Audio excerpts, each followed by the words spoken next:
গল্পের নাম শিউলিবেলা। লেখা খাদিজা আরশি। আরও পর্ব সংখ্যা 15। তোকে এ শহর ছাড়তে হবে।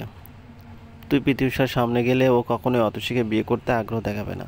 কিছুক্ষণ আগে আমি তোর নানা নানুর সঙ্গে কথা বলছি। অতসীর বিয়ে পাকা হলেই তুই নানা বাড়ি চলে যাবি। তোর নানা সেখানকার হাই স্কুলে তোর চাকরির ব্যবস্থাও করে দেবেন। তারপর ওখানেই কাউকে দেখে শুনে বিয়ে করে থিত হবি। এদিকে তোর আসার প্রয়োজন নেই। কয়েক ঘন্টায় মা এত সব ব্যবস্থা করে ফেললো। ভেবে পাচ্ছে না অরিতি। তার কি অবাক হওয়ার উচিত, নাকি নিজের দুর্ভাগ্যের জন্য কান্না করা উচিত? নীরবে বের হয়ে গেল সে। দীর্ঘশ্বাস ফেলে বিড়বিড় করে বলল, এ শহরে আমার প্রয়োজন ফুরিয়ে গেছে। হাসপাতালের করিডোর দিয়ে দ্রুত পায়ে পিতৃষাকে উদ্ভ্রান্তের মতো ছুটে আসতে দেখে আড়ালে দাঁড়ালো অরিতি। পিতৃষা অতসীর কেবিনে ঢুকতে বেরিয়ে এলো মিনতি রহমান। অতসী একটা হাত নিজের হাতে নিয়ে পিতৃষা বলল, একদম ভয় পাবেন না অতসী, সব ঠিক হয়ে যাবে, আমি আছি তো। অতসীর ঠিক কি বলা উচিত সে বুঝতে পারছে না। এ মানুষটাকে সে কোনো একটা পার্টিতে একদিন দেখেছিল, কিন্তু ক্লিয়ারলি কিছু মনে করতে পারছে না। মা বলেছে এ মানুষটা তাকে বাড়িতে ফুল আর চিঠি পাঠিয়েছে। অরিত্রীর কাছে অবশ্য আগে এ জাতীয় কিছু একটা শুনেছিল সে, তবে আশ্রমের ব্যাপারটা আজই মায়ের মুখে প্রথম শুনল। এই মুহূর্তে পৃথিবীর দৃষ্টিতে তাকে তাকে ভরসা করতে ইচ্ছে করছে। মা বলেছে অরিত্রীকে অতসী ভেবেই মনের কথা ব্যক্ত করেছে পিটুষা। অতসী আলতো হাতে পিটুষাকে জড়িয়ে ধরল। তার বুকে মাথা রেখে হয়তো পিটুষার ভালোবাসাকে পরখ করার চেষ্টা করলো। দরজার বাইরে দাঁড়িয়ে সবটা দেখছিল অরিত্রী। অতসীকে পিটুষার বাহুডোরে দেখে নীরবে সরে এলো সে। দূর থেকে দেখলো পিটুষা মিনতি রহমান আর আতিকুর রহমানের সঙ্গে কোনো প্রসঙ্গে কথা বলছে। তারপর বিদায় জানিয়ে চলে গেল। পিতৃষার প্রস্থানের পর অরিত্রী মা বাবার কাছে গিয়ে যায়। অরিত্রীকে দেখে মিনতি রহমান বলেন, পিতৃষা বলেছে আগামী শুক্রবার ওদের পরিবারের সবাইকে নিয়ে আমাদের বাসায় আসবে। বাগদানে কাজ সম্পন্ন করে বিয়ের দিন তারিখও পাকা করে যাবেন ওনারা। অরিত্রী মা বাবার চেহারা আনন্দটা উপলব্ধি করতে পারছে, কিন্তু উপভোগ করতে পারলো না। কি করে পারবে সে যে তাদের খুশি করতে গিয়ে নিজের শেষ স্বপ্নটা বিসর্জন দিয়েছে। মিনতি রহমান আবারও বললেন, তুই তাহলে বাসায় গিয়ে ব্যাগপত্র গুছিয়ে ফেল, কাল সকাল সকাল রওনা দিয়ে দে। এ মুহূর্তে তোর এ শহরে থাকাটা রিস্কি। অরিত্রী কিছু বলল না, নীরবে বেরিয়ে গেল। বাড়ি গিয়ে লম্বা সময় নিয়ে গোসল করলো, ব্যাগ গোছালো। কাউকে কিছু না জানিয়ে রাতে বেরিয়ে পড়লো নানা বাড়ির উদ্দেশ্যে। যাবার আগে স্কুল রেজিগনেশন লেটার মেইল করে দিতেও ভুলল না। অমিতকে বাস স্ট্যান্ড দাঁড়িয়ে থাকতে দেখে কিছুটা অবাক হলো অরিত্রী। এগিয়ে এসে অরিত্রীর ব্যাগটা নিল অমিত। শান্ত স্বরে বলল, তুই কাজটা ঠিক করছিস না ছোটপু? তোদের দুজনের অস্তিত্বের কথা জানার অধিকার পিতৃষা ভাইয়ার আছে। তোর কি মনে হয় তুই চলে গেলেই সব সমাধান হয়ে যাবে? না আপু, মায়ের কথা শুনে বড়পু ভাবছে পিতৃষা ভাইয়া তাকে ভালোবাসে, অথচ কথাটা সম্পূর্ণভাবে সত্যি না। পিতৃষা ভাইয়া যে মানুষটাকে চিনেছে সে মানুষটা তাকে কাছে থেকে দেখেছে, সে বড়পু নয়। এখন কিংবা বিয়ের পর একটা সময় পিতৃষা ভাইয়া পার্থক্যটা টের পাবে। তখন বড়পু বা ভাইয়া কেউই সুখী হবে না। তোর ত্যাগটারও কোনো গুরুত্ব থাকবে না, কারণ যে ত্যাগের ফলে দুজন মানুষকে আমরণ একটা সম্পর্কে বাধা পড়ে যায় সে ত্যাগ মূলত ভিত্তিহীন। মা বাবা মিলে তোদের তিনজনের জীবন নষ্ট করছে, আর তাতে প্রত্যক্ষভাবে সহায়তা করছিস তুই। ভিকটিম তুই না, ভিকটিম বড়পু আর পিতৃষা ভাইয়া।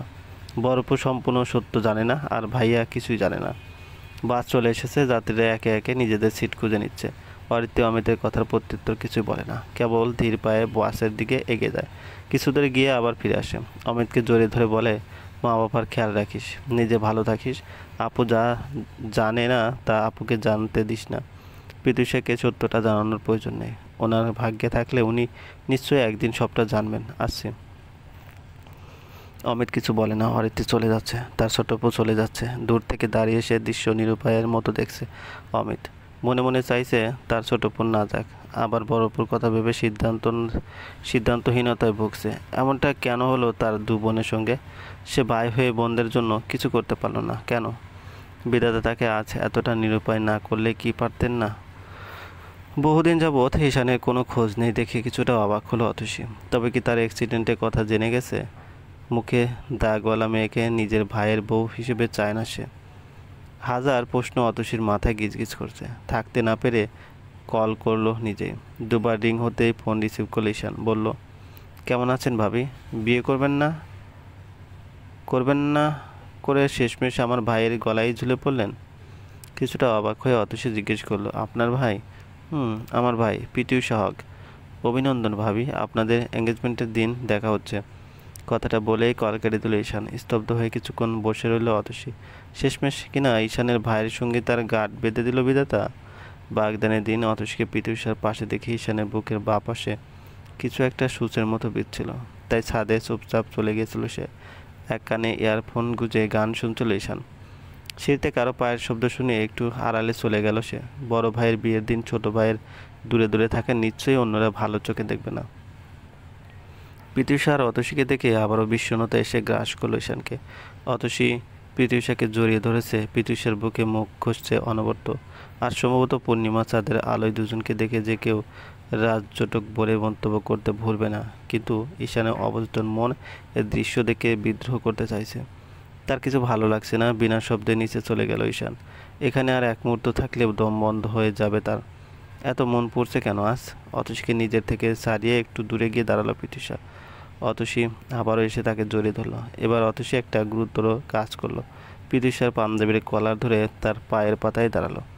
পিটি উষাকে কাছে টেনে চুমু খেতে চাইলো। তড়িৎ বেগে অতসীকে নিজের থেকে দূরে সরিয়ে নিল পিটি উষা। তার দৃষ্টিতে অবিশ্বাস্য ছায়া। পিটি উষা খুব কষ্টে গলা দিয়ে শব্দ বের করে বলল, আপনাকে আজ এত অচেনা লাগছে কেন অতসী? আপনার মধ্যকার সংকোচ, লজ্জা, আড়ষ্টতা কিছুই পরিলক্ষিত হচ্ছে না। মনে হচ্ছে সম্পূর্ণ নতুন একজন মানুষের সামনে দাঁড়িয়ে আছি আমি। যে পুরুষের হাত আজ অবধি ধরলেন না, আজ তাকে চুমু দিতে যাচ্ছিলেন। ঘটনা আকস্মিকতায় অতসী একদম চুপ হয়ে গেছে। তার হাত পা কাঁপছে। হঠাৎ উচ্চ শব্দে হাসতে শুরু করলো অতসী। হাসতে হাসতে কেঁদে ফেললো।